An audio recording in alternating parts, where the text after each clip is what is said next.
తెలంగాణ రాష్ట్ర మున్నూరు కాపు కుల బాంధవులందరికీ పటేల్స్ అందరికీ నా హృదయపూర్వక నమస్కారాలు. శ్రీ రాజరాజేశ్వర స్వామి ఆశీర్వాదం ఉండాలి అని కోరుకుంటూ ఈరోజు తెలంగాణ మున్నూరు కాపు సంఘం పటేల్స్ రాష్ట్ర కమిటీ ఎన్నికలు అనగానే ప్రతి జిల్లాలో, మండలంలో, గ్రామాల్లో మున్నూరు కాపు కుల బాంధవులందరూ కూడా ఉన్నదేమైనా 1,00,000 మందితో ఎలా ఎన్నిక చేస్తావు, ఏంటి ఈ 1,00,000 మందిని ఎక్కడ పిలుస్తావు, ఎక్కడ జరుగుతుంది, ఇది సాధ్యమేనా అని చాలామంది కూడా అడగడం జరుగుతుంది. అందరికీ కూడా నేను 20 సంవత్సరాల నుంచి కులం గురించి యూనిట్గా చేయాలని పనిచేస్తున్నాను.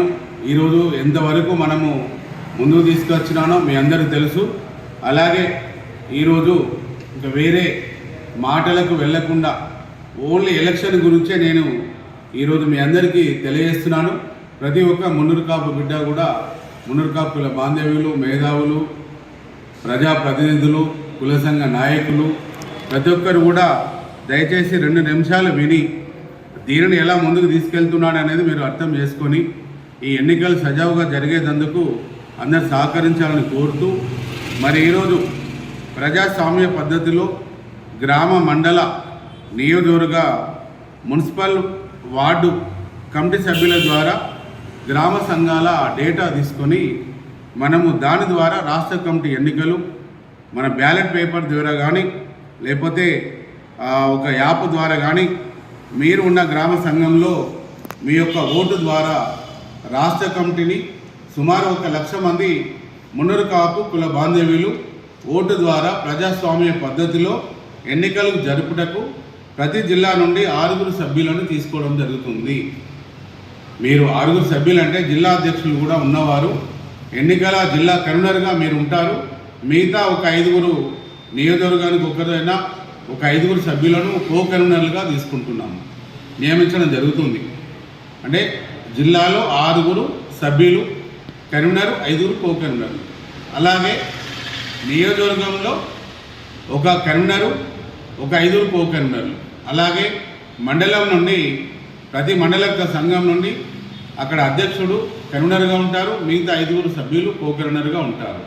అలాగే మరి ఓట్లు మరి ఓన్లీ వీళ్ళకేనా అని అనుకోవచ్చు. ఈరోజు కార్పొరేషన్లో ఎన్ని కార్పొరేటర్ డివిజన్లు ఉంటాయో డివిజన్కు ఒక 2 తీసుకుంటాము, కన్వీనర్, కో కన్వీనర్ 2 తీసుకుంటాము. మరి మున్సిపాలిటీలలో ఎన్ని డివిజన్లు, ఎన్ని కౌన్సిలర్ డివిజన్లు ఉంటాయో ఆ డివిజన్లలో ప్రతి ఒక్క డివిజన్ నుండి కన్వీనర్, కో కన్వీనర్ తీసుకోవడం జరుగుతుంది. వీళ్ళందరి ద్వారా మొత్తం మందిని వారందరికీ ఒక నియామక పత్రాలు అందజేస్తాము. ఇది కూడా నియామక పత్రాలు కూడా ఓన్లీ రాష్ట్ర కమిటీ ఎలక్షన్, జిల్లా కమిటీ ఎలక్షన్ వరకే మీరు దీనికి బాధ్యులుగా ఉంటారు. దీని తర్వాత రాష్ట్ర కమిటీ ఎలక్షన్ మన మండల జిల్లా కమిటీ అయిన తర్వాత మళ్ళీ మీకు ఎవరైతే బాగా పనిచేస్తారో మీరు జిల్లా అధ్యక్షులుగా కావచ్చు, జిల్లాలో ఉన్న కమిటీ సభ్యులు కావచ్చు, రేపు మండలంలో ఉన్న సభ్యులు, నియోజకవర్గ కమిటీ సభ్యులు, మరి రాష్ట్రంలో కూడా కమిటీ సభ్యులు, రాష్ట్ర కమిటీలో కూడా మీ అందరినీ ఆహ్వానించడం జరుగుతుంది. మరి దీన్ని మీరందరూ కూడా ప్రతి ఒక్కరు కూడా ప్రతి జిల్లా, మండలము, పట్టణ, డివిజను కమిటీలు వారి ద్వారా పూర్తి చేసి జిల్లాలో ఉన్న గ్రామ సంఘాల సభ్యుల డేటా మనము తీసుకోవడం జరుగుతుంది. దాని ఫామ్స్ కూడా అన్నీ నేను రెడీ చేసి ఆ రోజు ప్రతి ఒక్క జిల్లా వచ్చి జిల్లా కమిటీ అక్కడ మన కన్వీనర్, కో కన్వీనర్ వారందరినీ ఒక కమిటీ వేసి వారందరూ కూడా నియోజకవర్గంలో ఒక 6 సభ్యులు వాళ్ళకి వేసి వారందరూ కూడా మీకు నియమించి మీకు మండలంలో దిగి మీ కమిటీలు సభ్యులు వేసుకోవడానికి డేటా ఇస్తాము. మీరందరూ కూడా ప్రతి ఒక్క మండల కమిటీ సభ్యులు ప్రతి ఒక్క మీ ఒక మండలంలో 6 ఉంటారు. ఒక మండలంలో ఒక 18 గ్రామాలు ఉంటే మనసుకి 2-3 గ్రామాల డేటాను మీరు తీసుకొని మనకు మండల కమిటీకి మరియు జిల్లా కమిటీకి, నియోజకవర్గ కమిటీ ద్వారా మీరు మాకు ఇచ్చినట్టయితే మొత్తం మీ అందరి డేటాను, సంఘాలు ఎన్ని ఉన్నాయి, మున్సిపాలిటీ డివిజన్లు ఎన్ని ఉన్నాయి, కార్పొరేషన్ డివిజన్లు ఎన్ని ఉన్నాయని ఆ సభ్యులందరినీ ఒక ఎన్రోల్మెంట్ చేసి వారి ద్వారా వారికి ఒక ట్రైనింగ్ ఇవ్వడం జరుగుతుంది. ఎలక్షన్ ఎలా చేయాలి, ఏం కథ అని చేస్తాము. దాని ద్వారా ఒక ఎలక్షన్ కమిటీకి ఏదైతే ఒక రిటైర్డ్ జడ్జీలు, ఒక రిటైర్డ్ ఐఏఎస్ ఐపీఎస్ ఆఫీసర్స్కు, ఒక మరి ముఖ్యంగా ఎవరైనా కుల సంఘంలో బలంగా నీతి నిజాయితీగా రాజకీయాలకు అతీతంగా పార్టీలకు అతీతంగా పనిచేసే వాళ్ళకు కూడా సంఘ నాయకులను కూడా ఎలక్షన్ కమిటీలో వాళ్ళను నియమించి ఎలక్షన్ కమిటీ ద్వారా ప్రజాస్వామ్య పద్ధతిలో రాష్ట్ర కమిటీ ఎలక్షన్ జరుగుతుంది. మీరందరూ కూడా అనుకోవచ్చు, మరి ఓటు మేము ఎలాగేయాలి అని అనుకుంటారు.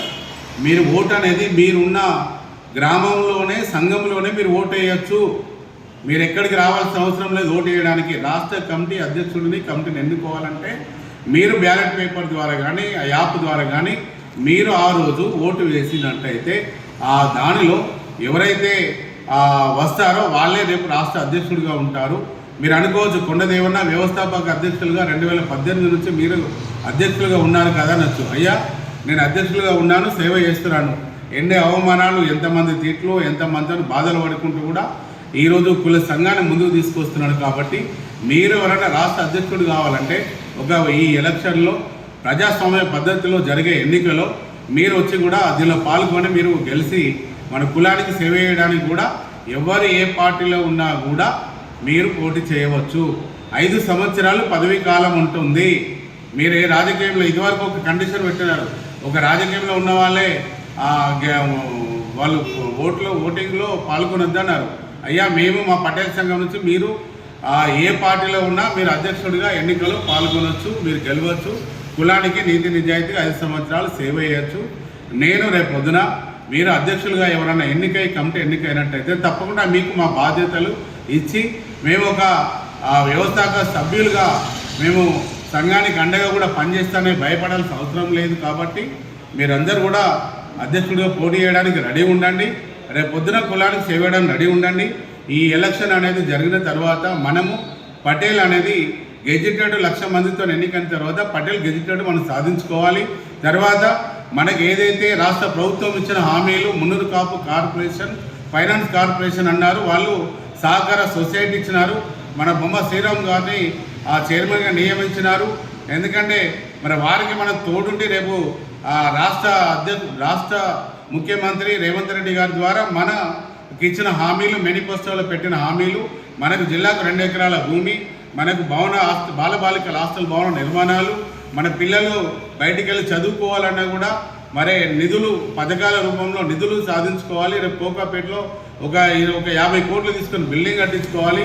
మరి మనకు ఒక కులానికి రాష్ట్ర ప్రభుత్వం ఏదో ఒక రూపంలో వాళ్ళకు సామాన్లు ఇస్తున్నారు, అన్ని ఇస్తున్నారు. మనకు కూడా రేపు వ్యవసాయము కుటుంబం కాబట్టి మనకు పనిముట్లు కానీ, ట్రాక్టర్లు కానీ, రేపు పొద్దున పొలం దున్నే అవన్నీ కూడా పనిముట్లు కూడా మనము రేపు రాష్ట్ర కమిటీ ద్వారా రాష్ట్ర ప్రభుత్వాన్ని అడగడానికి మనము ఒకే కులం ఒకే సంఘం అని ఈరోజు వాళ్ళు అన్నారు. కానీ ఫెయిల్ అయినారు. ఆ 8 కులాలు కలిసిన దానిలో ఈరోజు పటేల్ సంఘం అనేది ఒకే కులం ఒకే సంఘంగా 1,00,000 మందితో ఏర్పడబోతుంది. కాబట్టి దానికి మీరందరూ సహకరించాలి. ప్రతి ఒక్కరు కూడా దీనిలో మనకు, ఎందుకంటే ఒక్కసారి 1,00,000 మందితో ఎన్నికైనట్టయితే ఒక 100 సంవత్సరాల చరిత్రలో మన చరిత్ర తిరగరాస్తాము.